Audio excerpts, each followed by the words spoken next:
ఇస్రో యువతకు space technology, space science పట్ల పూర్తిగా అవగాహన ఇచ్చేటందుకు యూత్ సైన్స్ ప్రోగ్రామ్ యువిక అనే పేరుతో ఒక కార్యక్రమాన్ని చేపట్టింది. మార్చి 4వ తేదీన డిఈఓ గోవిందరాజులు గారు దీన్ని ప్రకటించడం జరిగింది. కాబట్టి దీనికి 8వ తరగతి పూర్తి చేసి 9వ తరగతి వెళ్ళే ప్రతి విద్యార్థి దీనికి అర్హులని వాళ్ళు ప్రకటించడం జరిగింది. కాబట్టి అర్హులైన ఈ విద్యార్థులందరూ దీనికి దరఖాస్తు చేసుకోవడానికి ఈ నెల 24వ తేదీ నుండి వచ్చే నెల 23వ తేదీ వరకు దరఖాస్తు స్వీకరించబడింది. ఈ దరఖాస్తు చేసుకున్న విద్యార్థులకు ఎంపికైన వారికి మే నెలలో 2 వారాల పాటు పూర్తి స్థాయిగా స్పేస్ సైన్స్ గురించి, స్పేస్ టెక్నాలజీ గురించి వివరణ శిక్షణ ఇవ్వబడును.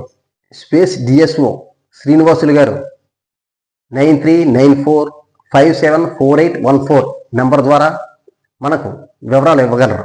కాబట్టి విద్యార్థులందరూ పూర్తి స్థాయిలో ఈ అవకాశాన్ని సద్వినియోగం చేసుకోగలరని ఆశించడం జరుగుతుంది. ఈ కార్యక్రమం ద్వారా యువతకు స్పేస్ టెక్నాలజీ పట్ల, స్పేస్ సైన్స్ పట్ల పూర్తిగా అవగాహన ఇప్పించడమే కాకుండా వారిని మెరుగైన సైంటిస్టులుగా తీర్చిదిద్దడానికి కావాల్సిన నైపుణ్యాన్ని వారికి బాల్యం నుంచే ఇవ్వడానికి వారు ఈ కార్యక్రమం చేపట్టినట్లుగా ప్రకటించడం జరుగుతుంది. కాబట్టి విద్యార్థులు, వారి తల్లిదండ్రులు కూడా ఈ అవకాశాన్ని పూర్తి స్థాయిలో వినియోగించుకుని ఉత్తమ యువతను తీర్చిదిద్దగలరని ఆశిస్తూ జై హింద్, జై శ్రీరామ్.